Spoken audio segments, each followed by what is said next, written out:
बिहार की राजनीति इन दिनों चरम पर है। पुराने समीकरण टूटते नजर आ रहे हैं और नए समीकरण बनने के संकेत भी मिलने लगे हैं।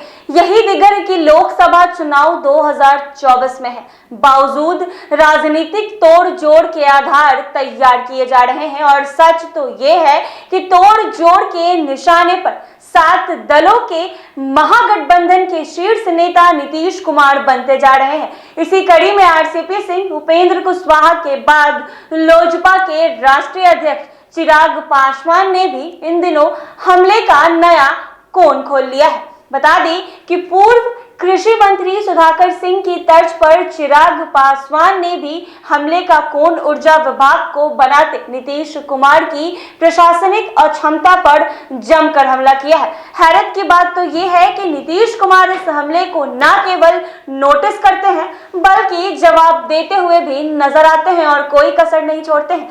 चिराग पासवान ने कहा है कि ये नीतीश कुमार का बिहार है, जहां बिजली की कीमत राज्य की जनता को उत्पादन की कीमत से कई गुना चुकाना पड़ रहा है। हद तो ये है कि कई राज्य में बिजली की दर जो सबसे ज्यादा है, बिहार में बिजली की कीमत वहीं से शुरू की जाती है। अभी तो 1152 यूनिट एक माह में उपयोग करता है तो उसके 1100 से ज्यादा बिजली शुल्क देना पड़ता है। आपकी फिटनेस का राज क्या है? एशवेल रस, ये एक ही बोतल में है। Stress, weakness, acidity, obesity, hair fall, skin की हर परेशानियों का एक ही हल। एशवेल लाइफ, डायबिटीज फ्री लाइफ।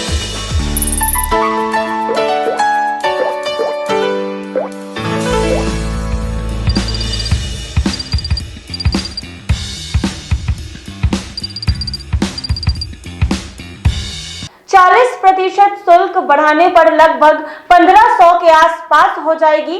चिराग यही नहीं रुके, उन्होंने कहा कि बिहार के मुख्यमंत्री के पास कोई भी विजन नहीं है। जब विजन नहीं है तो समस्या का समाधान कैसे होगा? हाँ, समाधान यात्रा पर जरूर निकल सकते हैं लेकिन समाधान नहीं निकाल सकते। नाराज चिराग ने खुले मंच से सीएम को चुनौती भी दी थी और आमने सामने बैठकर किसी भी मसले पर बातचीत कर ले, ये भी कहा था। उन्हें मालूम चल जाएगा कि उन्हें बिहार की समस्या के बारे में कितनी जानकारी है। बता दें कि नीतीश कुमार का अब राज्य पर नियंत्रण नहीं रह गया है और पार्टी बेलगाम हो गई है। उन्होंने कहा है कि नीतीश कुमार के दल में बचा ही क्या है। जिस दल का नेता दूसरे दल के नेता को अपना रहा है, उत्तराधिकारी मान ले तो उसका अस्तित्व बचता कहाँ है।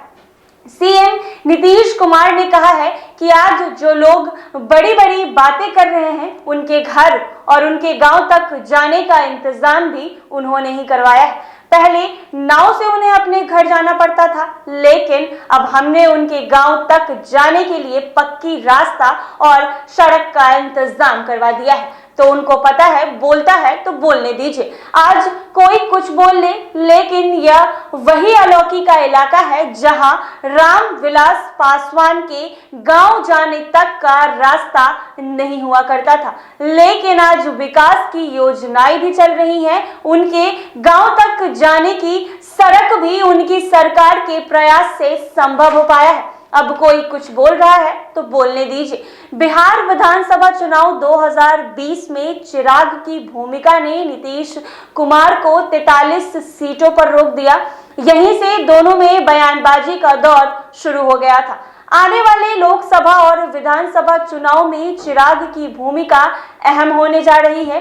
लोजपा का 2 फाड़ करने में नीतीश कुमार सफल तो हुए हैं, लेकिन लोजपा के वोट बैंक का आधार चिराग के पास ही रह गया है। इसीलिए बीजेपी केंद्रीय नेतृत्व का झुकाव चिराग की तरफ है और चिराग तो खुद को नरेंद्र मोदी का हनुमान भी कहते हैं। चिराग पासवान को विरासत में जो 7% का वोट मिला है, वो उसी का समीकरण की धार को तेज करने में लगे हैं। बता दें कि आगामी लोकसभा के चुनाव में पार्टी की हिस्सेदारी बढ़ाने को लेकर बिहार में चिराग का आक्रामक रुख इख्तियार करना था।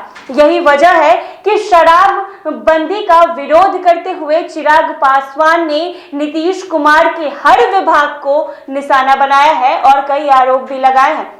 आरोप भी लगाया है कि 2 शतक सत्ता में रहते हुए किसी भी विभाग का रिपोर्ट कार्ड नहीं जारी किया है। सूत्रों के अनुसार मिली जानकारी में चिराग नीतीश सरकार के हर विभाग पर रिपोर्ट कार्ड जारी करेंगे। ऊर्जा के बाद इनके निशाने पर शिक्षा और स्वास्थ्य भी है। ऐसे ही तमाम अपडेट्स के लिए देखते रहे NBC 24।